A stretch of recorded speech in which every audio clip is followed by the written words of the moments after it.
अमित शुभ हो गए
अमित शोक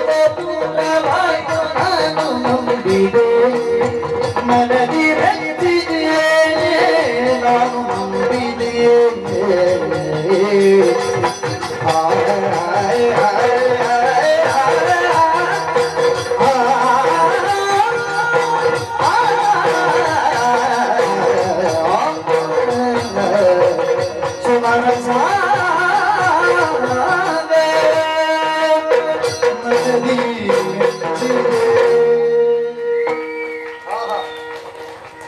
ಸಂತೋಷ ಆಗದೆ ಇರ್ತದೆ ಬೇಕಪ್ಪ.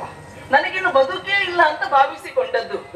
ಬದುಕನ್ನು ನಾನು ನಿನಗೆ ಕಲ್ಪಿಸಿಕೊಡ್ತೇನೆ, ದುಷ್ಟನನ್ನು ಕೊಂದಿದ್ದೇನೆ, ನಿನ್ನ ಅಪ್ಪನ ಸೆರೆಯನ್ನು ಬಿಡಿಸಿ ನಿನ್ನ ನಾನು ಮದುವೆ ಆಗ್ತೇನೆ ಅಂತ ಹೇಳಿದ್ರಲ್ಲ. ಇಷ್ಟು ಮಾಡಿದವ ಅಷ್ಟು ಮಾಡುವುದಿಲ್ವಾ? ಕ್ಷಣ ಮಾತ್ರದಲ್ಲಿ ಎಲ್ಲ ಮುಗಿದೋಯ್ತಂತ ಭಾವಿಸಿಕೊಂಡದ್ದು. ಮದುವೆ ಆಯ್ತು ಅಂತ ಭಾವಿಸಿದ್ಯಾ? ಅಷ್ಟು ಸಂತೋಷ ಅನುಭವಿಸಿದೆ. ಸರಿ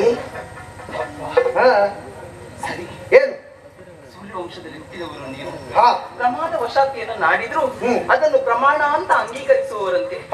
ಖಂಡಿತ ನೀವು ಮಾಡಿದಂತೆ ನಡೆಸಿಕೊಳ್ಳುತ್ತೀರಿ ಎನ್ನುವಂತ ವಿಶ್ವಾಸ ನಂಬಿಕೆ ನನಗುಂಟು. ಅದು ಸತ್ಯವಾಗ್ತದೆ. ನಮ್ಮಪ್ಪನ ಸೆರೆಯನ್ನು ಬಿಡಿಸುತ್ತೀರಿ.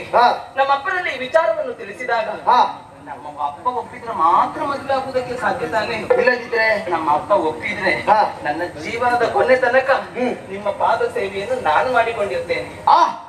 ನಿನ್ನ ಮುಖವನ್ನು ಕಂಡ ತಕ್ಷಣವೇ ನಿನ್ನ ಈ ಗುಣವನ್ನು ಗುರುತಿಸಿಕೊಂಡೇ ನಿನ್ನನ್ನು ನಾನು ಒಪ್ಪಿಕೊಂಡದ್ದು, ಮೆಚ್ಚಿಕೊಂಡದ್ದು. ಯಾಕೆ ಗೊತ್ತಾ?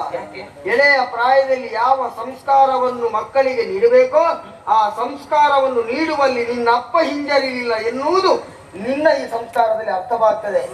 ಈ ಪ್ರಪಂಚದಲ್ಲಿ ಯಾರಿಗೇ ಆಗಲಿ ಒಬ್ಬ ತಂದೆ ತಾಯಿಗಳಿಗೆ ಒಂದು ಹೆಣ್ಣು ಮಗು ಹುಟ್ಟುತ್ತದೆ ಅಂತ ಆದ್ರೆ ಅದು ನಿನ್ನಂತ ಹೆಣ್ಣು ಮಗಳು ಹುಟ್ಟಬೇಕು. ಯಾಕೆ ಅಷ್ಟು ದೊಡ್ಡ ಮಾತು? ಸಂಸ್ಕಾರ ಕಳುಹಿಸಿಕೊಟ್ಟಿದ್ದಾರೆ. ಆ ಸಂಸ್ಕಾರ ಮುಂದುವರಿತಾ ಬೆಳೆಯುತ್ತಾ ಬೆಳೆಯುತ್ತಾ ಅದುವೇ ನಮ್ಮ ಸಂಸ್ಕೃತಿ ಆಗ್ತದೆ. ಆ ಸಂಸ್ಕೃತಿಯ ಮುಂದುವರಿತಾ ಹೋಗ್ತಾ ಹೋಗ್ತಾ ಅದು ಸಂಸಾರ ಎನ್ನುವುದಕ್ಕೆ ನಾಂದಿಯನ್ನು ಹಾಡ್ತದೆ. ಆಮೇಲೆ ಸಂಸಾರವನ್ನು ಸಾಗಿಸುತ್ತಾ ಕೊನೆಗೆ ಒಂದು ದಿನ ಅದು ಅಂತ್ಯ ಸಂಸ್ಕಾರದಲ್ಲಿ ಕೊನೆಗೊಳ್ಳುತ್ತದೆ. ಅಲ್ಲಿಯವರೆಗೆ ಆ ಬದುಕೆನ್ನುವುದು ಸುಗಮವಾಗಿ ಸಾಗಬೇಕು ಅಂತಿದ್ರೆ ಅದಕ್ಕೆ ಅಡಿಪಾಯವೇ ಈ ಸಂಸ್ಕಾರ. ಅದನ್ನು ನಿನಗೆ ಹೇಳಿಕೊಟ್ಟಿದ್ದಾರೆ, ಮೆಚ್ಚಿದೆ. ಆದ್ರೆ ಒಂದು, ನಿನ್ನ ಅಪ್ಪ ಒಪ್ಪಬೇಕು ಅಂತ ಇದ್ರೆ ಮೊದಲಿಗೆ ಅವರ ಸೆರೆಯನ್ನು ನಾವು ಬಿಡಿಸಬೇಕು. ಅಲ್ವಾ?